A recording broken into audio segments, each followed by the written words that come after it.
mà xả thôi xả cho nó như lon tôn to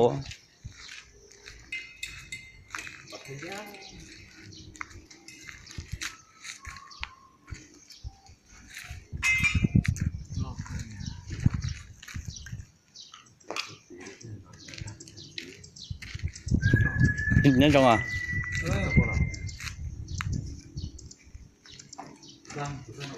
nhiều điều không tô tao mà xả như lon to kia lúc bị nó nè, cuốn nhau chế nó cuốn nhau cho nó có ta,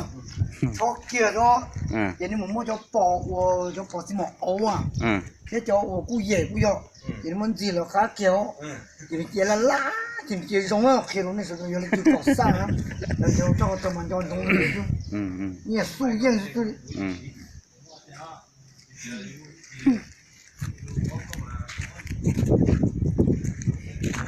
giờ nó mà mua ấu gì cho qua yon chiều nó cho mà mò mà cho có mà lực cũng nhẹ tu tầm mà nó cho mà dù mình chỉ mò hả cho nó mà chỉ mò kẹp mì à cho chỉ không nắm mà cô chỉ to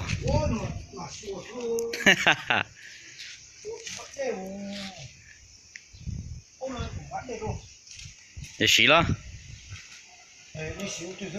cái gì cả khó sợ tụi nó chỉ biết sợ khó sợ nhớ là chế thêm muộn ta tổ luôn không nắm chia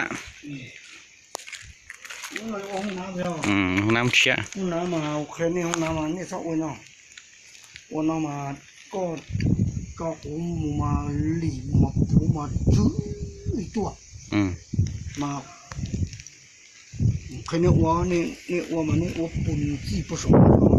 mà họ mà kia cho ăn mà chỗ này cho ua nó mà lì mà cho ăn mà lì ta mà bớt chú đó mà mà khâu tàu nó theo kiểu cho chỉ chụp cái kiểu cái này mua em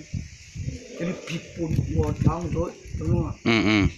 cổng lỗ đại cho liền cái nó chỉ mình cái cho ăn cái nó tua cho nó chỉ bao thì có lúc mà nó chỉ có lúc một số có to đây tao nó phải lấy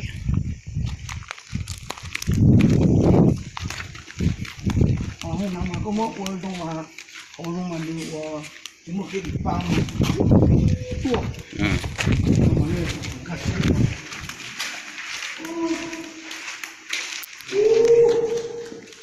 nó mà buôn đấy cái to trời đất đê không nắm tê được con này cũng là số đó nó nặng cái đó còn nó có số thì nó